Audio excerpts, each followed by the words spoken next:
Every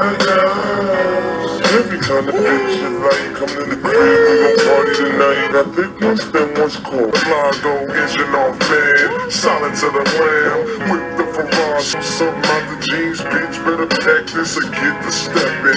I got bills. You know what it is? Season 5, Episode 2. Welcome yourself to the Chuck Stu Hi, this is Show. Chuck Stu. You are tuned into the Chuck Stu Show, and I was going to talk about J. Cole and how he drops a new album today. Is it worth buying? That's what I have written here for the script. Here's what we're going to talk about. We're going to talk about Bookmans and how fucking stupid and fucking shitty they are. Like, how fucking hard is it? How fucking hard is it to plug something into the system and think to yourself, oh, this is plugging in correctly, so I'm going to wrap this up with rubber bands and I'm going to put it with the system. Because now I have to go back for a third fucking time. A third time to Bookmans because the first time the system didn't work. Actually, technically the first time the fucking cords didn't work for the system. They had to go all the way back. It takes like 20 fucking minutes to get there driving and 20 fucking minutes back.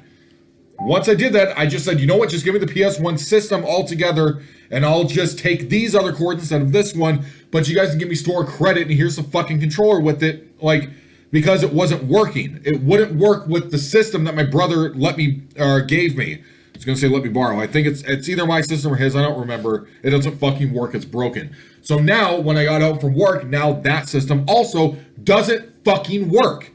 That one just fucking malfunctioned, and whatever the shit that's inside it that fucking spins or whatever just stopped. And I looked online and pretty much said, oh, well, you're fucked, so you have to go buy another system, or you have to pay to have this type of fucking whatever manufacturer to fucking fix it for you. Which, it's like, dude, I paid $30 for a PS1, I'm not going out of my way to do that. So, you know what, I just said, even though I'm fucking tired, I'm gonna drive, and I wanna play these games, I'm gonna fucking drive all the way back to fucking Bookmans after I got off work when I was supposed to be just sitting at home and drinking, having a good time. So I drive all the way fucking back, get a PS2 and spend hella money on it when I just got my check. So I spent hella money on this, like fucking $90 on this PS2, and they give me the wrong fucking power cord. Now I have to go back a third fucking time because they don't know how to fucking use their brains. They don't know how fucking shit. Just like, it's so fucking ridiculous. It's so, like, it's just so asinine. You plug it into the system, you plug it to the fucking outlet, and okay, it's turning on. So I'm gonna wrap this shit up with rubber bands, put it with the system, like, how, like, it's so dumb. It's so fucking dumb. Like, now I have to drive another 20 fucking minutes to go back and tell them you got me the wrong fucking power cord. When I asked the woman up front, can you just send a guy over to the fucking glass counter that we see to the side of us? Can you send the guy over there because I like to go look at the PS1s and PS2s again because I would like to trade that out. She's like, okay, yeah, I'll do that for you. And then she never fucking helps me. Like, it's just like, dude, it's like working at a fucking record store. It's like the teacher's walking on strike. It's like, dude, you guys have such easy jobs. Just do it correctly. Just do it correctly. You people you're so fucking dumb. Like, in order to get the fucking job after filling out an application at Bookmans before they even consider you for the interview is like McDonald's where you have to have a fucking lobotomy first. Do you have to qualify by having a fucking IQ intelligence quotient below fucking 70 points? Is that how you get the fucking job there? Because I'm pretty sure that's how you get the fucking job. It's so just straightforward. This plugs into this outlet. Oh, it works. Not a fucking PS1. Like, it's like, how can you make, like, you do nothing at your job. You do nothing. You sell fucking books. You sell some game systems, some video games, some fucking movies and CDs, and some fucking records. Like, you're not working on the thing that can create fucking black holes, okay, where you can accidentally destroy the universe. You're not working on a goddamn fucking trigonometry 3 / fucking quantum physics to figure that bullshit out. You're not doing those things. You're doing this at a fucking Bookmans. You fucking retards. It's like working at a Target. Like just fucking try, dude. Just think. Use your fucking brain. God damn, dude. I hate millennials. I hate the new people that are of the world right now, people that are 2000s kids. I fucking hate all of you. I hate fucking liberals. I hate fucking hippie, fucking dead bullshit. I hate the fucking dead children. I hate anyone who doesn't want to use their fucking brains, or anybody who doesn't want to be open to fucking any type of conversation about fucking anything. Fuck you. If you're that person, fuck you. Here's the next part. ISIS threatens the satanic, or what they perceive as to be satanic. CNN, which I don't know. It's like Saudi Arabia not allowing women to drive. I thought that was the only thing they got right about their society, but actually no. I mean, CNN technically is like satanic, if you get the actual meaning of what it means to be satanic, quote unquote. And they also are talking about threatening Universal Studios and also NASA. So, I mean, with NASA, you're not going to find any pictures of any real planets on there to begin with. So, I mean, blowing up NASA is actually just going to save a lot of taxpayers a whole lot of money. I mean, I saw a meme today, and I wasn't actually going to talk about space or the conspiracy theories surrounding NASA, even though the fact that they don't have any pictures of any fucking planets that's not digitally created on a computer by using whatever fucking tools on MS Paint. But when it comes to fucking NASA, I saw a thing on there where I saw some meme today that were talking about, okay, well, I fixed this for you guys about how the universe works, and it was a picture of all these planets revolving around our sun here in the Milky Way galaxy, and it was the Earth, but the Earth was flat like a cube, and all the other planets were circular, and they put all the crying faces, eyes, and they're laughing so hard. It's like, dude, here's what it says in the Bible. It says specifically in the Bible that we were built inside of a dome. That's in Genesis chapter 1.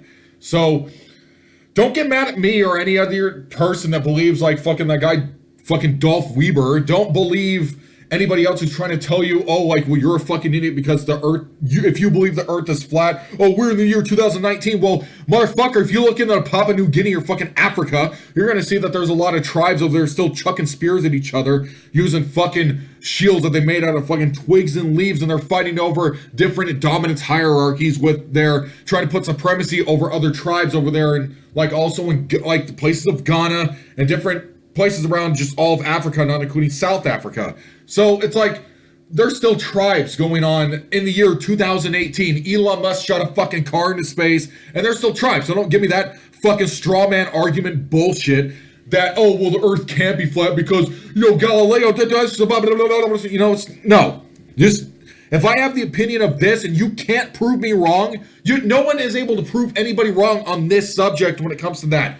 But here's what we can prove right, is that ISIS threatens them, so not only just threatening the liberals that live over there on that side of the world, the Middle East, Egypt, whatever, and they're threatening Christians left and right. They fucking behead them and fucking nail them on metal and steel crucifixes over there in Times Square, over in those places in the world.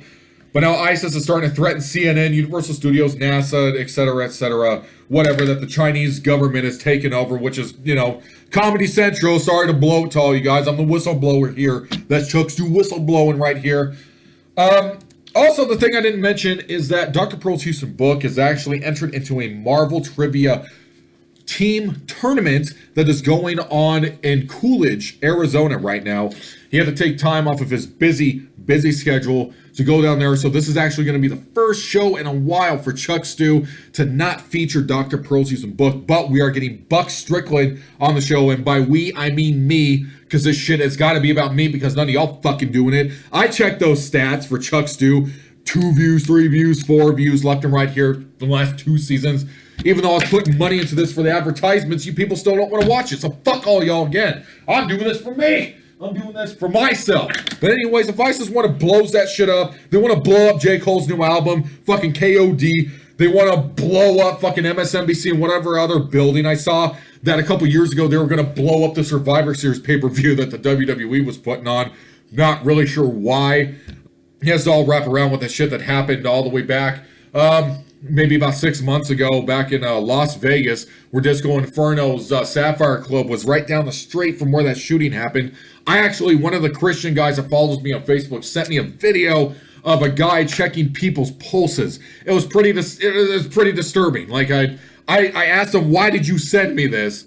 And he was saying, because, we got to believe in Jesus, man. Anyways, we will be right back from the Chuck Stu. I'm a living bucket in his prime, pumping records that'll blow your mind.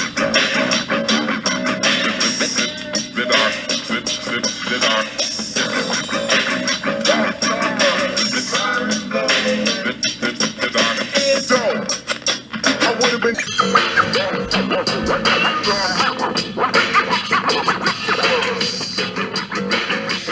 Anywho, welcome back to the Chuck Stu Show. We got here in the studio, live and ready and well in his beginnings. We got Dr. Buck Strickland. Oh, thank you. Now, Buck, I want to talk about for the next 5 minutes the stand-up comedy scene, the indie scene here in Tucson, Arizona. And it seems like when it comes to the indie scene of stand-up, it's very similar to the indie scene in pro wrestling. It's blowing up right now and no one's fucking with the main product because apparently Louis jacked off in front of some women. Fucking Chris Rock's pulling the cuck routine so nobody's watching that. Amy Schumer got 1 out of fucking 5 stars on the Leather special, and it was so fucking bad that they had to change it to a thumbs up, thumbs down when it could just be a fucking 10,000 thumbs down, 1 thumb up. So, and you're a stand-up comedian, so what's been going on? Like, what happened last night because you were on stage? Last night it was actually pretty dead, considering that it was a decent crowd. Probably about 20 people or so came, but no one was really popping. It was just pretty slow. It was actually kind of sad, actually, because a lot of good people were getting kind of overlooked last night. I feel like it was more, they're popping for more of the personality types rather than just solid joke telling. Now, Buck, did you have 2 clean new minutes? I had 3 minutes of all new material, so I'm proud of that, because some of my favorites kind of ended up repeating themselves again. So, no, I'm not all for people repeating themselves on stage, especially when you're doing open mic and you're an amateur. I mean, you gotta just go for it and try different shit. Yeah, it's kind of like, okay, so I threw this 1 punch in the fucking saber-toothed tiger claw in the fucking octagon. I got some success with it, but I'm going to be like Keith Hackney and fucking I'm going to keep doing it every time I show up to these events. And eventually, Hoist Grace got him. So, you showing me here. So, anyways, and you said that the Indian guy told the same, puns? He told basically the exact same set he told the last 2 times I was there. And keep in mind that I go every 2 weeks, basically, just because, I'm in the studio mixing it up. But yeah, he gave 95% of what I've already heard before. He came out on stage and said, "Thank you for assuming my gender," and then he started talking about, how he's an alcoholic again, but the same puns as before. He did? Yep, same exact puns. Man, okay, so this is what I was saying when I was at work earlier, when I texted Buck Strickland this, and I also texted Dr. Pearl Season Book. You have to be under the assumption that the crowd that you're performing in front of is going to be the same people. If we're just in some random ass fucking mall or strip mall fucking dive bar place, you're going to get the same audience. It's going to be the same people. Yeah. So out of respect for them, even if you don't think the jokes are going to be too funny and you don't personally like what you're writing, it has to be new. We don't have attention spans anymore. We are in a microwave society right now. Americana is just fucking bullshit right now. And so, Buck,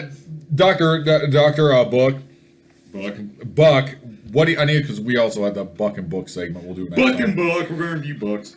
So, so are we getting to the point where, okay, so you have to look at the glass half empty and the glass half full. The glass half empty is people are wasting their time and money at this place because they're not being decent with the crowd, and the fact that people are spending money there because they're just doing the same fucking jokes over. It's like, who cares? But if the glass is half full, then you're doing new jokes like I'm sure some of the other comedians are doing. I'm thinking Robin is one of those guys too. Yeah, he did a new set. Yeah. There you go. So it's like, are you going to be like Rodney Dangerfield and fill up a gym bag filled with jokes and have a new clean 2-minute set every time you get on stage? We're just going to say the same fucking jokes over and over again and waste my time. So what do you think about that? I just think that they're just being lazy with it and they're being complacent. Or either that or they're just trying to work on just one set but it's the same club, it's the same venue, so it'd be fine if they're doing the same set, but like going to different places. But if you're doing it at the same place, people like me are going to catch on, and then you're going to eventually have to come up with new shit. Did you do your Syrian bit? No, I did not. You did not. Would you like to do it on here? Because at the end for the Lava Lamp Lounge, I'm also going to try new stand-up jokes myself that I thought of at work today, along with jokes I thought a couple weeks ago. And then you can jump in and you can do a couple minutes here. But for the next part of this, before we go to commercial break, I want to talk about Starbucks closing their stores for racial and bias training. I actually saw the video last night. It was on InfoWars of the guy was saying, oh yeah, like I need to get these reparations for this fucking coffee. So me being a black man, he had like long dreads. He told the white woman, well, I'm a black man, so does that mean that I should get free coffee because I deserve reparations? And she gave him free coffee, and he said, Black Lives Matter. And she's, yeah, man, Black Lives Matter. This is like in San Francisco or something. She was like, yeah, Black Lives Matter. I totally agree with you. He walked out laughing about it because the guy was like really a conservative guy, and he was doing it as like a joke routine. And the woman just so you're an avid customer of Starbucks. I personally, Chuck Stu, I don't go to that place. I don't like the way the coffee tastes. I did have Starbucks today, but I didn't like it. It's like having sex with your mother. It's like, sometimes some people are forced to do it, but you don't have to like it.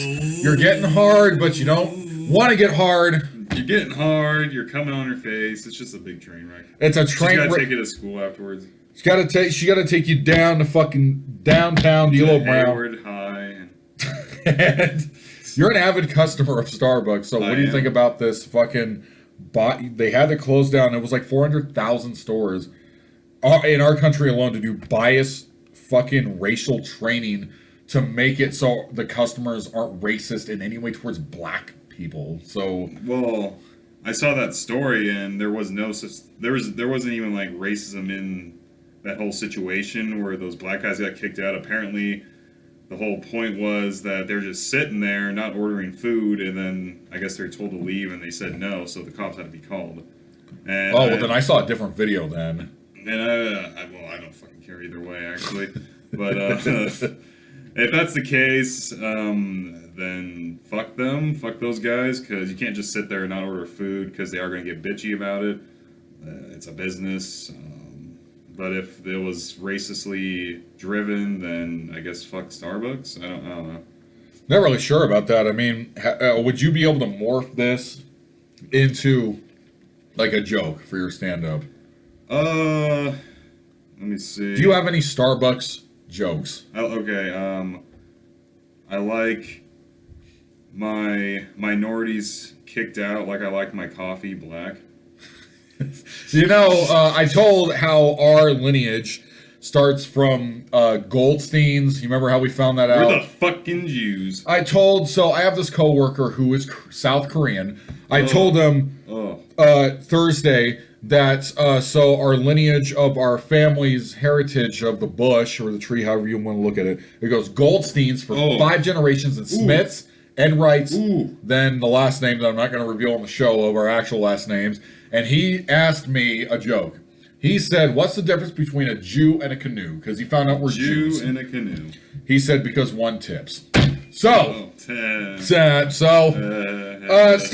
I mean, I was actually talking about this at lunch the other day with Dr. Pearl Book, who's on the show this week. But I talked to him about, you remember like a year ago, back when the whole voting was going on, when we were trying to find out who the next president was going to be, back when we lived at Shadow Tree Apartments. Yeah. And there was a whole lot of fucking people harassed around the country of people going into Starbucks and people that were behind the counters were talking shit about customers that said Trump on their shirts and making America great again. Where was this? Where was that? Where was the training there? How come they didn't close all those fucking stores? Does George Soros own fucking Starbucks? Like, he owns these nuts. That's why he keeps them in his mouth. Well, have you read about Alexander Soros, his son, who is also just as much of a fuck as he is? Did you read about that guy? He probably got born out of the ass.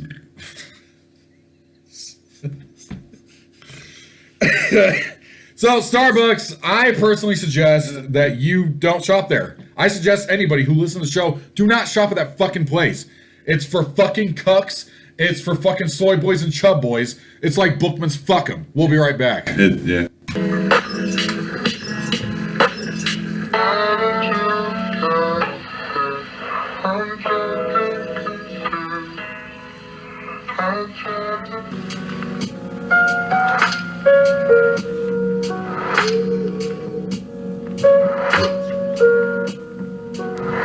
We're back from commercial break. Once again, this is Chuck Stu.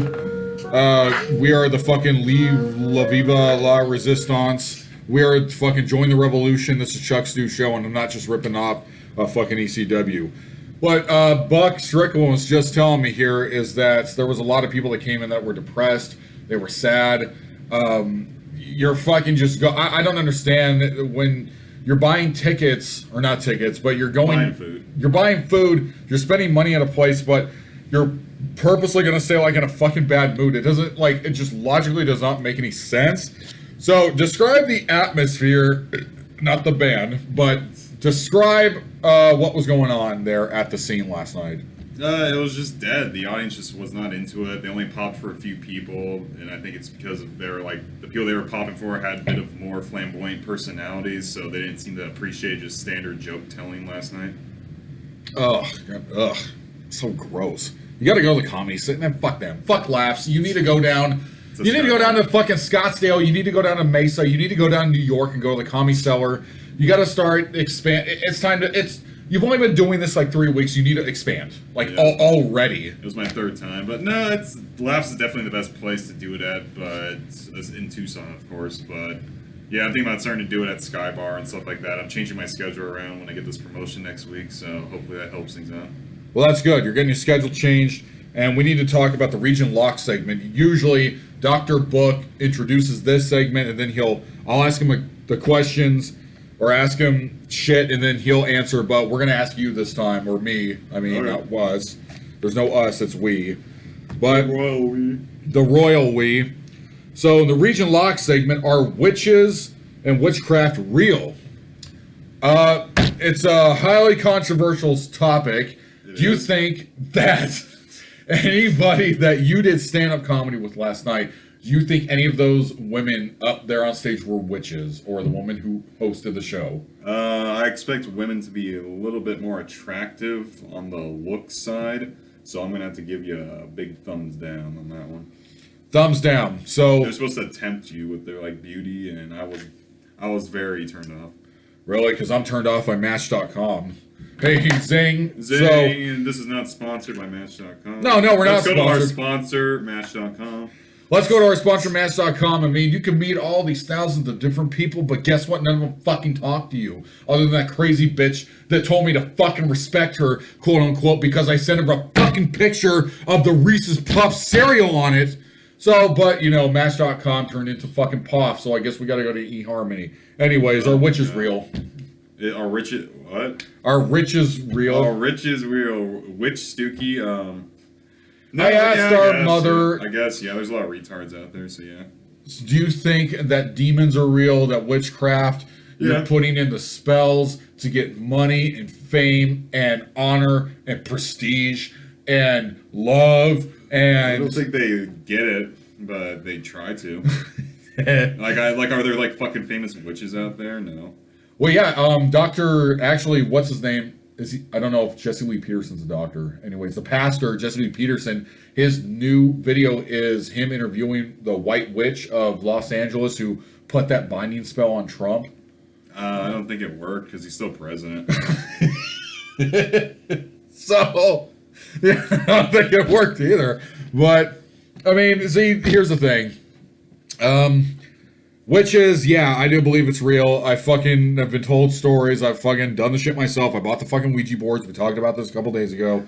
The Ouija board, the fucking glowed in the dark. Fucking Cole was there. We used it. The fucking toys were knocked over when we asked them to do it. Fucking, it's there, guys. It's just not exactly what you think is going to happen. You're just summoning Satan into your house through the portal, which is the Ouija board. And you say, oh, please give me a lover because I really want to marry somebody, or can you kill someone for me? And Satan says, well, how about fuck you? I'm going to kill you instead. How about I curse your ass? You know, even though you summon me here, I'm not gonna fucking listen to your ass. So that's how that works. But anyways, we're gonna end the show for the last 5 minutes of the Chuck Stu show here. Dr. Book, got a question for you. Yes. Are you a Bruno Sammartino fan? I'm a fan of when he broke his neck.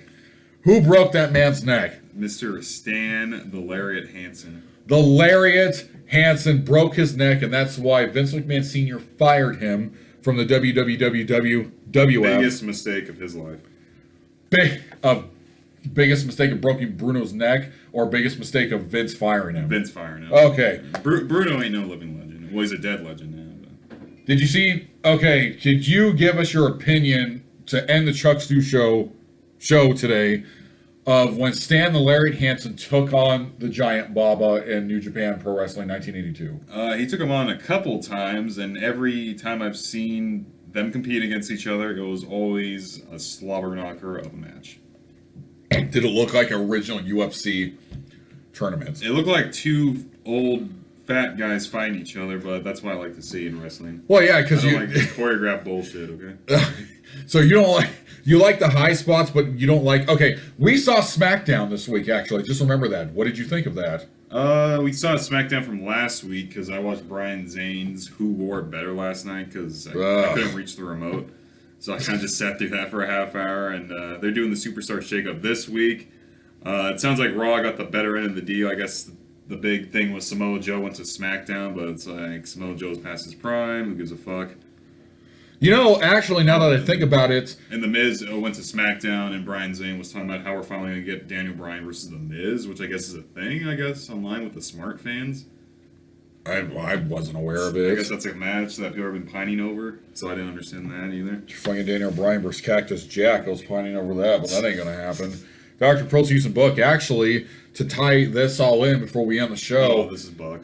Buck, to tie this all in with the show here... Oh, Buck. Is Buck Strickland.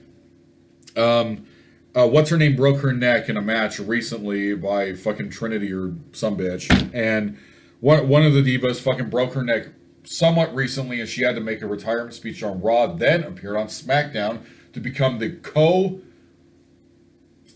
manager with Shane McMahon. And we saw her live, and what did you yell to her?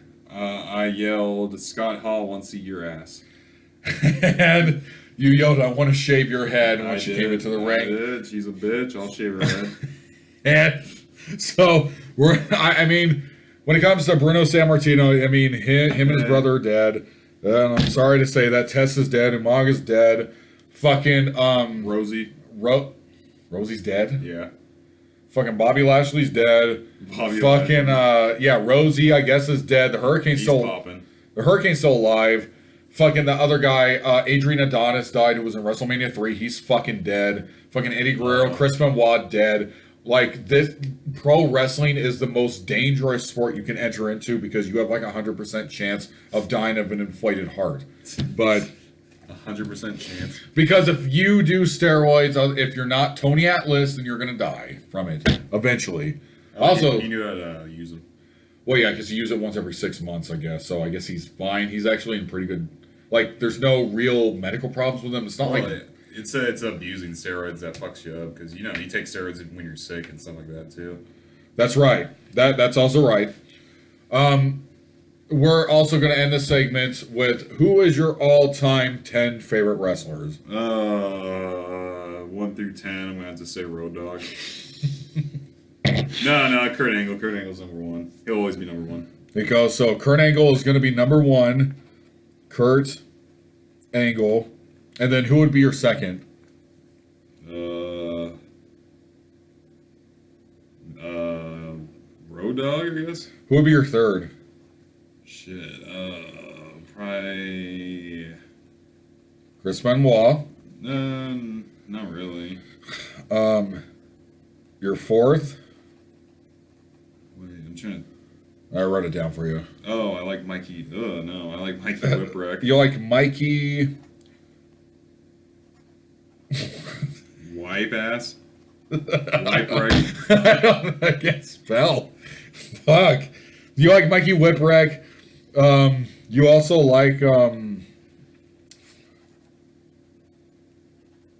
He was one of my favorites as a kid. Yeah, He was one of I your heard favorites. he had a falling out with Too Cool, which is sad. Iron Sheik, I like Iron Sheik.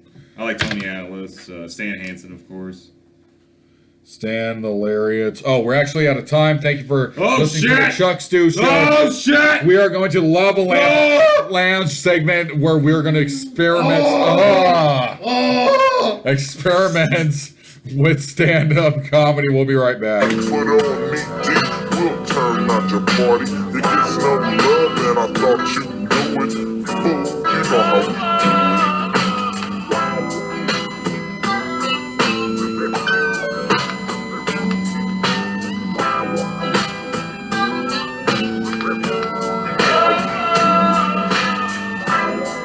Welcome to Lava Lamp Lounge. We're going to do this for a couple minutes here. Chuck Stu here. Here's what I thought up for my stand-up comedy routine. I come out. The mic man says, you may know him from the UFL, the Ultimate Wrestling League. You may know him from the Chuck Stu Show. Everybody give it up for Big Daddy Puff Puff Joint. I come up on stage. No one claps because they're confused. Goof evening. It's yo boy, your favorite 1,000-month-old infant. Now, I'm one of those guys that takes religion very seriously. So just keep in mind for the sets, everything's going to be G-rated. Because I'm a Mormon, and this is just what we do. Dramatic pause. So I was fucking this bitch, right? What do you think about that?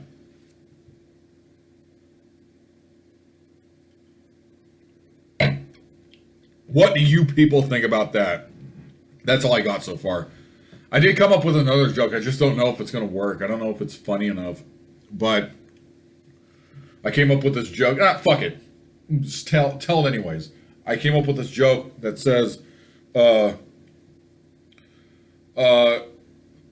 so the other day there was a patient crying before she had the mask put on her for the anesthesia to kick in because she was really nervous about the surgery. But she gets to cry, but I can't, even though I'm coming in 40 hours a week. I'm fucking pushing these beds. I'm pulling these patients. I'm working my ass off for fucking peanuts and nickels, but I'm not allowed to cry at work. Okay, it's not funny.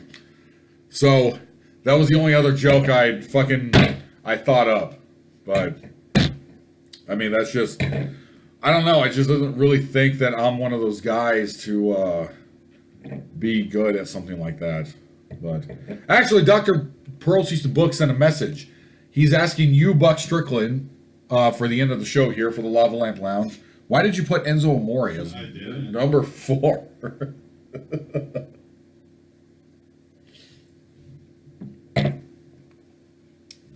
You know, the listen lady told me not to drink SoCos and Cokes. Sometimes you just gotta do it. Sometimes you just gotta fucking, because number 1 was already taken. Kurt Angle. So actually the top 10 favorite professional wrestlers of Dr. fucking Buck Strickland here. Kurt Angle, number 1. Number 2, Road Dogg. Number 3, Chris Benoit. Number 4, Sabu. Number 5, Mikey Whipwreck. Number 6, Rikishi. Number 7, Stan the Lariat Hansen. Number 8, Undertaker. Number 9, Classic Kane before he turned into bullshit. And I'm thinking your favorite version of Kane was when he was the tag team champions back in 2001 with the Hurricane. That was a pretty good Kane, yeah. Was that the one where he was saying like freaks rule on the mic? And was that your favorite, Kane? I don't remember that part, but yeah. Oh, and Mick Foley, actually, who's my all-time favorite wrestler, but in his incarnation as Cactus Jack. Well, everybody, thank you for listening to the Chuck Stu Show. Actually, no, because no one listens to the show once again. We're on season 5, episode 2, so fuck all y'all once again. I'm fucking Audi, fucking Power Man 5000 up in this bitch.